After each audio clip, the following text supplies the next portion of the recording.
Oi, eu sou a Gabi e hoje a gente vai finalmente conversar das diferenças entre a série Sombra e Ossos e os livros Sombra e Ossos e Six of Crows.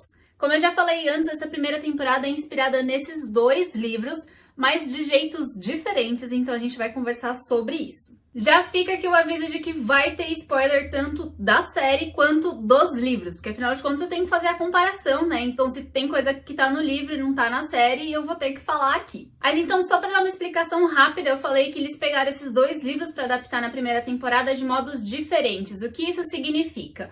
A história é focada em Sombra e Ossos, mas temos personagens de Six of Crows. Eles pegaram esses personagens e fizeram tipo uma história prequel pra eles. Porque os livros no Grishaverso seguem uma ordem cronológica, as histórias não se cruzam.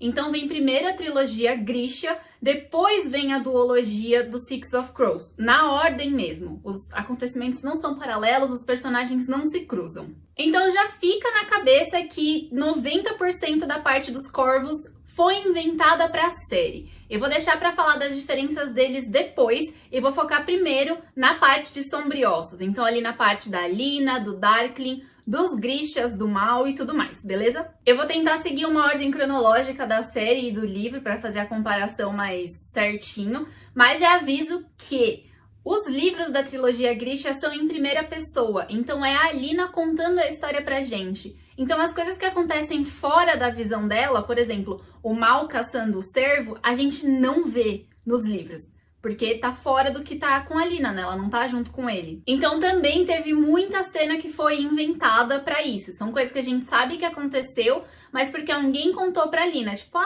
o Mali tá caçando o cervo. Ela, beleza, ele tá caçando o cervo. Então a gente sabia disso. Aí na série a gente viu essa cena acontecendo, por exemplo.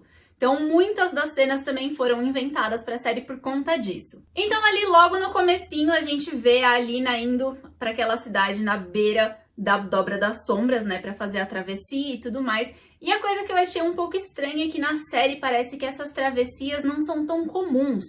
Nos livros parece que, tipo, todo dia tem uns 10 esquifes atravessando a Dobra da Sombra, sabe? E na série passou a impressão de que é uma coisa, tipo, super rara, quase não acontece. O pessoal até faz aquelas marcações de quantas vezes atravessou e tal, né? Então eu achei isso um pouco estranho, mas tudo bem. E outra, a Alina teve que forçar a entrada dela no esquife que o Mali ia, né? Nos livros não, eles vão juntos porque o esquadrão lá do exército deles foi designado pra fazer a travessia. Ela não tem que queimar mapa nem nada disso pra forçar a travessia dela, ela já tava escalada pra isso. Preciso confessar aqui que eu fiquei um pouco chateada que não teve a cena que a Alina quase é atropelada pela carruagem do Darkling, porque seria isso, tipo, um primeiro encontro deles, né? E eu senti um pouquinho de falta disso.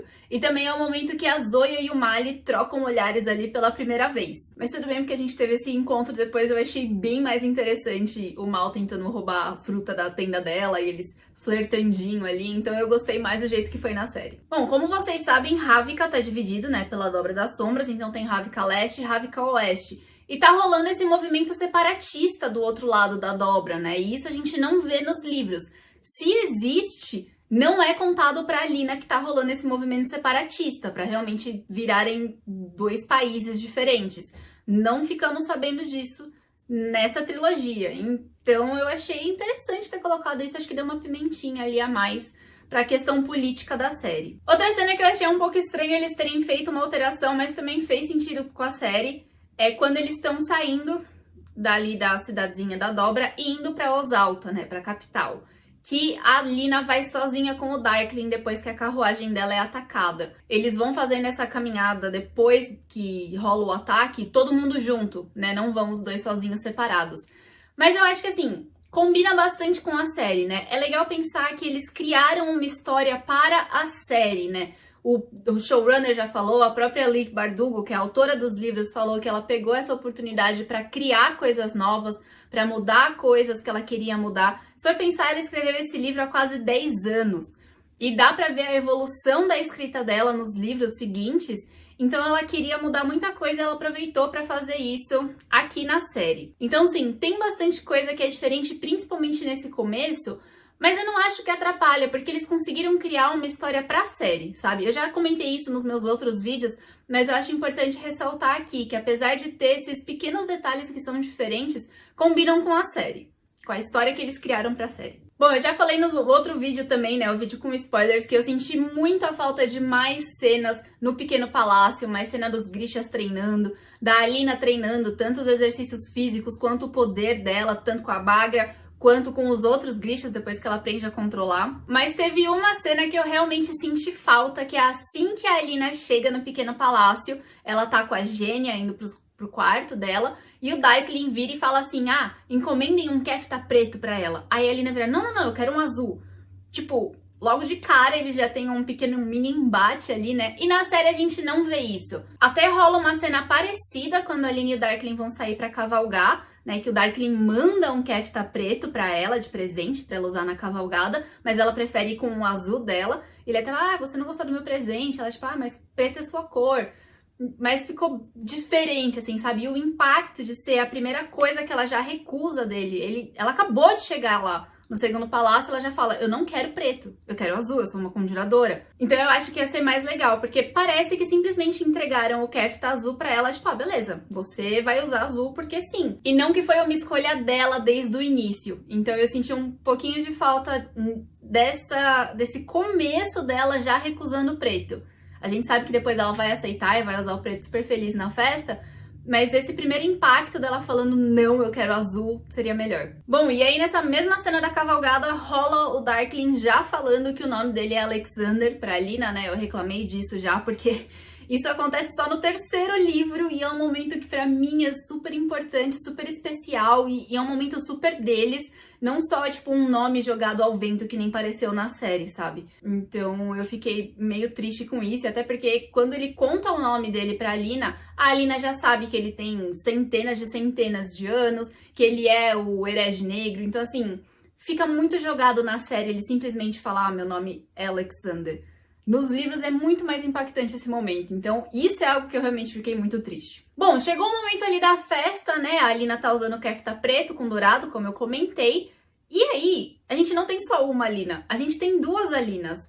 Porque a Gênia transforma a Marie, que é outra Grisha, na Alina, né? Então, ela tá como dublê da Alina. E aí, ela é assassinada. E isso não existe nos livros, primeiro, porque não tem ninguém tentando sequestrar a Alina nesse momento, né? E segundo que eles não fazem uma dublê pra Alina. E a Marie, sim, morre nos livros, mas mais pra frente. Não é nesse primeiro livro. Então, eu não sei por que já mataram ela agora. Achei que ficou interessante pra história da série, né? Considerando que os corvos estão lá tentando sequestrar ela, que tem esse movimento separatista rolando em Ravnica, Ravnica Leste, Ravnica Oeste. Combina muito com essa narrativa. Mas eu não entendi porque mataram a Marie. Porque é uma personagem que não vai ser tão importante no futuro, mas ela tem uns pontinhos legais, assim, que daria pra explorar no futuro da história, sabe? Bom, tudo bem. Enquanto isso tá acontecendo, o Mal chegou lá no Pequeno Palácio pra falar que encontrou o servo de Morozova. Só que quando isso acontece, a Bagra manda matar ele. E isso não acontece nos livros, pelo menos não que a gente saiba, né? Porque depois que a Alina e o Darkling se beijam, rola aquela cena maravilhosa. Inclusive, sabiam que o segundo beijo que o Darkling dá na Alina foi uma improvisação do Ben Barnes? Quando ele volta pra beijar ela de novo? Pois é. Imagina? Pois é. Jessie, você é muito focada no seu trabalho, viu? Eu não ia me controlar se Ben Barnes voltasse pra me beijar assim de surpresa. Então, depois que rola esse momento nos livros, né, a Bagra aparece e manda a Alina fugir. Ela não manda a Alina se esconder. Só que a gente não sabe o que acontece com o Mali, porque realmente eles vão se encontrar só depois, lá na floresta mesmo. Mas eu achei legal que colocaram isso na série, eu achei bem interessante e faz muito sentido a Bagra ter feito isso, né? E depois que ela foge, vai ficar uns dias, quase semanas, se eu não me engano, fugindo, né? Na série parece que é muito mais rápido isso. Mas aí ela vai encontrar o Mal quando ela tromba com guardas, e aí ela começa a fugir pela floresta, e o Mal vai encontrar ela pela floresta, e juntos eles vão atrás do cervo. Até aí, tudo bem igualzinho. Realmente é só essa passagem de tempo que é bem diferente. Na série parece que são 2 dias, 3 dias, né? Diferente do livro que passa algumas semanas. E o modo como ela foge do Pequeno Palácio, ela realmente se esconde numa carruagem, mas é numa das carruagens dos atores e pessoas que foram lá pra entreter na festa, né? teoricamente foi basicamente o que ela fez na série, né? Só que ela entrou no baú de uma carruagem que os corvos pegaram pra levar ela embora. E aí, no meio da série, a gente tem um flashback do Darkling, né? De quando ele criou a Dobra das Sombras, e isso eu achei muito legal. Até tem um conto dele que chama The Demon in the Wood, mas é de quando ele era pequenininho. Acho que nesse conto ele tem uns 13 anos. Mas eu achei muito interessante eles terem criado esse flashback pra ele na série. E você começa a montar um pequeno quebra-cabeça de quem é esse personagem, né? Então eu gostei muito que acrescentaram isso, eu acho que deu profundidade pro personagem, deu uma história de fundo, assim, pra ele, né? Pra gente entender melhor as motivações dele, por que ele tá fazendo o que ele tá fazendo, como a Dobra das Sombras foi criada. Então eu achei sensacional terem colocado esse flashback ali, eu achei maravilhoso. E pra mim realmente foi muito legal, porque eu tô montando pecinha por pecinha um quebra-cabeça de quem é o Darkling. Pra mim é muito interessante isso, porque eu gosto muito do Darkling, né? Eu sei que ele é um vilão, horrível e tudo mais, mas eu gosto dele, me deixa. E falando em flashback, a gente vê um flashback de quando a Lina e o Mal vão ser testados pra ver se eles são Grisha, né? E na série eu acho que é um pouco diferente do que acontece nos livros, porque nos livros a Lina só retrai o poder dela porque ela não quer ser diferente do Mali. E na série ela se cortou, né? Pra ficar machucada e não demonstrar que tem poderes. Isso é um pouco diferente, é bastante diferente na verdade, até considerando Six of Crows, como eles escondem quem é Grisha, que eles passam parafina na pele, quando alguém vai encostar pra descobrir se você tem poder ou não. É bem diferente isso, né? Bom, e aí a gente tem a Alina com o cervo, né? Ela descobre que não precisa matar o cervo, mas aí o Darkling mata o cervo e vai botar o colar nela. Como eu já falei no vídeo de spoilers, era pra ser um colar mesmo, não era pra ser aquele negócio preso nos ossos e na pele dela. Mas eu entendo por que fizeram isso, é pra realmente mostrar a ligação desse amplificador com o Grisha que tá usando ele, né? Não é só um colarzinho, uma pedrinha que você põe, beleza. É algo que tá realmente na sua pele, né? Então acho que pra representar no live action faz sentido isso. Mas eles também colocaram um pedacinho do chifre do cervo na mão do Darkling. Nos livros isso não acontece. Eu entendo que é pro pessoal que estiver assistindo entender que o Darkling consegue controlar o poder da Lina por causa disso, né? Que eles têm essa ligação por causa disso. Mas não é por causa disso, é só porque ele que matou o cervo. Porque os amplificadores são, tipo, quem mata o animal é o dono do amplificador. Independente se você vai usar em você ou em outra pessoa. E o dono do amplificador controla o poder, independente se é você ou em outra pessoa. Então o Darkling não precisaria de um pedacinho do chifre nele. Mas eu entendo porque fizeram isso e eu acho que é legal. Só não sei se é legal depois a Alina arrancar fora, porque eles vão continuar tendo uma ligação no futuro. E veio a frase que eu mais queria ouvir, que é o Darkling falando pra Alina: "Fine, make me your villain." Eu literalmente pulei do sofá e gritei, eram tipo 00:30 quando eu vi essa cena, mas eu não me controlei, porque quando eu vi que tava chegando perto dessa cena, eu falei, é a única frase que não pode ficar de fora dessa temporada. E aí quando ele falou, eu comemorei como se fosse tipo gol na final da Copa do Mundo. Nossa, foi lindo pra mim, eu fiquei muito emocionada. E a atuação do Ben Barnes nessa cena, reparem como a expressão corporal dele diz uma coisa e os olhos dizem outra. Esse cara é um ator maravilhoso e ele foi um Darkling perfeito. Eu não tenho do que reclamar, sério. Agora, antes de seguir adiante e falar sobre toda a treta final que rola ali dentro da Dobra das Sombras, eu vou passar pra Six of Crows, pra deixar essa treta da Dobra das Sombras com todo mundo já junto. Então, se você não sabe, em Six of Crows, os personagens que tem na série é o Kaz, a Inej, o Jasper, a Nina e o Matthias. E eu vou começar pela parte desses dois últimos, da Nina e do Matthias, porque é mais fácil falar deles. Porque as cenas deles parece que foram 100% tiradas dos livros, assim, copia e cola. Os flashbacks, né, que acontecem são iguaizinhos, os diálogos são os mesmos. Eu tava me sentindo lendo o livro, ouvindo o diálogo deles. Muda uma coisinha ou outra, mas tem algumas mudanças bem grandes aí no meio. Porque, como eu disse, é uma sequência cronológica, né? A trilogia Grisha e aí a duologia Six of Crows. A Nina, durante a trilogia Grisha, era uma das crianças, jovem Grishas, que estavam lá no Pequeno Palácio. Quando acaba a trilogia Grisha, a Nina continua lá, continua treinando mais um pouco, e aí ela vai numa missão, e aí sim ela é capturada. Então a Nina não tava do outro lado das sombras numa missão pro Darkling. Ela basicamente nem chega a conhecer o Darkling. Ela tava lá fora do mundo, por outra missão, por outra situação, por outra pessoa. E aí ela é capturada pelos Figerdanos. E é aí que ela conhece o Matias. E ela é capturada porque ela se perde no meio da floresta mesmo e tromba com esses Figerdanos e aí é capturada. Mas aí depois disso é tudo igual. As cenas no navio, os diálogos, o naufrágio, eles na cabana dos baleeiros, dormindo juntinhos pelados e tudo mais. Ela quase caindo no buraco que abre no gelo, ele pensando em largar ela, mas aí salvando ela e tudo mais. É tudo igualzinho. Como eu falei, os diálogos são os mesmos. Os mesmos. E a Nina não conhece os corvos no navio ali, que nem tá no finalzinho da série, né? Que estão os três e a Nina e ela puxa um papo com eles. Não. A Nina vai conhecer os corvos quando ela chega em Ketterdam. Por quê? Como a gente viu na série, ela denuncia o Matthias como um escravista, né? Um vendedor de escravos. Porque ela tá tentando salvar ele. As circunstâncias são parecidas, mas não é exatamente desse jeito que acontece nos livros, mas assim, pequenos detalhes. Claro que ele vai preso, ela vai solta, ele começa a odiar ela e tudo mais. Mas ela vai conhecer os corvos quando ela chega em Ketterdam, depois de denunciar o Matthias, não no barquinho indo para Ketterdam. Então essas são as únicas diferenças mesmos da história da Nina e do Matthias do livro para a série. Tem essa questão da cronologia, mas tudo bem, de resto é muito fiel. Então a gente tem o trio dos corvos, né? O Cas, a Inês e o Jasper, e como eu disse, essa história deles não existe nos livros, né? É como se fosse um prequel, é uma história pré-Six of Crows. Então não tem muito o que comparar na questão história.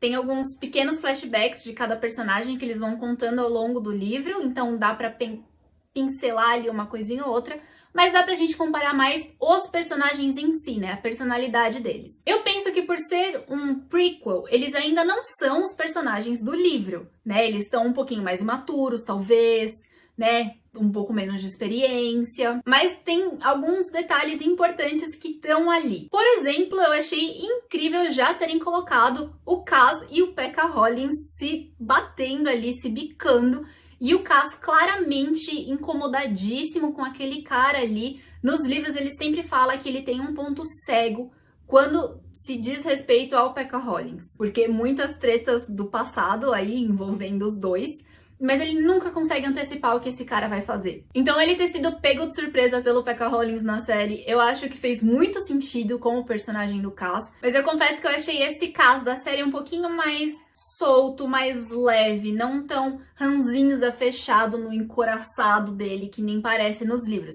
Mas como eu disse, esse é um Cas pré-livros, então pode fazer sentido ele ser assim. E não tem problema, é uma adaptação. O ator deu um pouquinho dele mesmo pro personagem. E tá tudo certo. O Fred é maravilhoso e o Fred é um Cas Breaker perfeito. A gente tem as habilidades acrobáticas da Inês ali. Eu achei incrível o jeito que colocaram isso. Mostraram ela tanto pendurada no pano, né, que eu achei muito bonita essa cena, inclusive, a apresentação dela. A gente tem ela ajudando a invadir ali pra pegar a planta do pequeno palácio, né? Então isso é muito Inês. Eu achei muito legal isso. E como eu disse, tem algumas pinceladas do passado dela. Como, por exemplo, ela ter feito parte do Menagerie, que era um prostíbulo lá em Ketterdam. Mas eu achei estranho ela estar trabalhando no Menagerie e com os drags, né? Com os corvos. Porque nos livros ela só vai fazer parte dos corvos quando ela já saiu do Menagerie, né? O Cas paga todas as dívidas dela e aí sim ela começa a trabalhar com o Cas. Ela não tem esse trabalho junto, né? Ela não tá nos dois lugares ao mesmo tempo. Mas também achei legal que mostraram ela matando pela primeira vez, né? Porque no livro chega a comentar que a primeira vez que ela mata alguém, ela ficou, tipo, uma noite inteira chorando dentro do quarto. Então eu achei interessante ter mostrado essa primeira morte dela, né? Não mostrou ela chorando no quarto, com certeza foi uma situação totalmente diferente nos livros, mas mostrou esse choque dela, essa tristeza, esse peso, parece, né, que subiu nos ombros dela depois que ela matou alguém a primeira vez. Então eu achei muito legal terem mostrado isso. E o Jasper é perfeito, o Jasper dos livros, né, esse cara charmoso, que te leva na lábia, ele é bom de papo, ele é todo soltinho, engraçado, ele tem um problema com aposta, sim, tem um problema com jogos, né? Já colocaram isso ali. É um cara que manda muito bem com as armas, ele tem ali as preciosas dele, né? As duas pistolas de madrepérola que estão na série. Assim como a bengala do Cas é, tipo, algo único, as pistolas dele são algo único. Então o Jasper na série ficou perfeito, combina 100% com o Jasper que a gente conhece nos livros. Eu achei muito legal o trabalho que o Kit fez, ele trabalhou muito bem como Jasper. Nossa, eu gostei pra caramba dele. E eu fiquei muito feliz que já colocaram ele com um carinha, né? Ele fica com aquele homem que trabalha nos estábulos do pequeno palácio, Então eu achei muito legal que já colocaram isso ali. Do mesmo jeito que já colocaram a Nadia falando que gosta de mulheres, né? Isso é muito legal, é importante pra sequência da história. Eu espero muito que a Tamara apareça, porque... sim. Então eu achei muito legal esse plot que criaram pros corvos, como eu falei, pra mim foi uma das coisas mais interessantes da série, até por ser uma história nova, mas é muito legal ver 3 personagens que eu já conheço muito numa história diferente. Eu achei muito legal isso, eu gostei muito, pra mim foi a melhor parte da série. Então, falando da treta ali final na Dobra das Sombras, né, quando todo mundo se junta de novo pra atravessar a Dobra das Sombras, que é quando teoricamente a Alina e o Darkling vão eliminar a Dobra das Sombras, mas... surprise! Não é isso que o Darkling quer fazer. Essa treta toda fica bem diferente por causa da presença dos corvos ali no esquife, né? Então a gente vê a Inês e a Zoya lutando juntos e eu fiquei tipo... eu nem sabia que eu precisava dessa dupla aí. Que maravilhosas! Eu amei a cena das duas se ajudando ali, né? E toda essa cena mesmo ali é bem diferente dos livros, mas ao mesmo tempo é bem parecida. Então eu gostei bastante, eu achei que ficou muito bem adaptada essa parte, ficou maravilhosa. Assim, a série inteira tá muito bem adaptada. Tá incrível. Como eu já falei várias vezes nos vídeos passados, né? A adaptação ficou muito boa. E eu gostei daquela cena na fogueira, né? Pós-treta Dobra das Sombras, que tá todo mundo junto ali na fogueira, né? Tá os corvos ali, o Mal, a Zoya. E é muito fofo esse momento, não existe nos livros, mas é um momento muito legal. E realmente o livro termina do jeito que a série terminou, com a Aline e com o Mali dentro de um navio indo embora de Ravnica. Claro que nesse navio não tem Nina, não tem Matthias, não tem Kaz, Neji e Jasper. Mas a Alina e o Mal terminaram do mesmo jeito que terminaram no livro. Como eu já disse, a cena final da série mesmo, né, que é o Darkling saindo da Dobra das Sombras com os bichos lá, que eu nunca sei falar o nome deles, os Novishimnevers, não sei falar russo, gente, ainda. Porque... curiosidade é que você sabia que esse universo do Grishaverso é inspirada na Rússia czarista? A Liv Bardugo, a autora, se inspirou nesse período da Rússia, né, que tinham os czares, para escrever os livros. E eu sou particularmente apaixonada pela Rússia. É um dos países que eu tenho mais vontade de conhecer. Desde que eu sou pequena, eu quero muito conhecer a Rússia. Não sei porque eu tenho esse fascínio com esse país, mas eu sempre tive. Inclusive, quando eu li Academia de Vampiros, foi, tipo, momento da minha vida conhecer Dmitry Belikov. Lindo. E Adrian Ivashkov, meu vampiro dos meus sonhos. Bom, mas só uma curiosidade particular aqui e do Grishaverso também. Bom, eu quero aproveitar também para fazer algumas especulações para a segunda temporada. Já que eu tô comparando o livro com a série, eu vou pegar o que tem nos livros para tentar jogar para a série. Como eu disse, a história de Six of Crows não tá na série, só os personagens. Então eu acho que na segunda temporada de Sombriossos é o momento de pegar a história de Six of Crows e levar para as telas. A gente já conhece os personagens, a gente já se apegou a eles e vai ter esse outro lado também, né, que é a adaptação de Sol e Tormenta, e eu acho que dá para juntar as duas histórias, sim. Eu acho que numa segunda temporada a gente vai ver os corvos invadindo a Corte do Gelo, porque eles já estão todos juntos ali, a gente até viu Pekka Hollins. Então eu acho que vai ser o momento de introduzir o plot da Yldaparen, que é uma droga que deixa os Grisha muito loucos. E como que as duas histórias se juntariam, né? Six of Crows e Sol e Tormenta. Eu acho que o Darkling, quando atravessar o Mar Real pra ir atrás da Lina, vai ficar sabendo da Yldaparen, né? E aí ele vai pensar, pô, isso vai me ajudar muito. Porque ela não deixa só os Grisha muito loucos, deixa eles com poderes bizarros, muito mais fortes do que eles são. E óbvio que o Darkling, descobrindo isso, ele vai querer isso pra ele e pro exército dele, pra conseguir dominar Ravnica e fazer o que ele bem entender. Então provavelmente a gente vai ter os corvos se organizando pra invadir a Corte do Gelo, a gente vai ter o Darkling indo atrás da Lina, a Lina vai conseguir escapar com o Mal e o Stormhund, que é um personagem maravilhoso que eu tô muito ansiosa pra aparecer. E aí, nesse caminho que a Lina vai se separar do Darkling, a gente pode ver o Darkling indo atrás dos corvos, né? Indo até a Corte do Gelo, atrás da Yldaparen. Eu acho que é isso que vai acontecer numa segunda temporada, né? Enquanto a Lina, o Mal, o Stormhund estão ali na deles, seguindo a vida deles, que a gente vê muito pouco Darkling nesse segundo livro. Enquanto isso, o Darkling tá na treta dos corvos lá na Corte do Gelo, atrás da Yldaparen e tudo mais. Eu acho que pode ser isso que vai acontecer. Até porque vamos combinar ter visto o Darkling contra o Kaz e ali, né, os Grisha contra os corvos nessa primeira temporada foi incrível, então ver mais disso numa segunda temporada ia ser sensacional. Mas me conta aqui nos comentários quais são as suas teorias para a segunda temporada e se você leu os livros, o que você achou da adaptação? Achou muito diferente? Achou muito parecido? O que você queria ter visto que não viu? Ou o que você viu a mais que não tem nos livros e gostou muito? Me conta tudo aqui nos comentários e ainda vai ter mais um vídeo de Sombriossos. Provavelmente vão ter muitos outros ainda, né? Mas que eu tenho certeza vai ter mais um. Então se inscreve aqui no canal e ativa o sininho para receber a notificação quando esse vídeo sair e quando todos os outros vídeos daqui saírem também, você não perder nada. Deixa seu like porque me ajuda muito. Compartilha esse vídeo com quem você conhece que leu os livros ou com quem não leu os livros e quer saber quais são as diferenças. Manda para todo mundo, que assim todo mundo fica sabendo de todas as histórias. E se você quiser comprar os livros do Grishaverso, mais uma vez eu vou deixar o meu link de associado da Amazon aqui na descrição. Aí você pode comprar qualquer livro da Liv Bardugo ali pelo link que eu vou colocar com todos os livros dela mesmo, para você escolher qual você quiser. Então um beijo e até a próxima!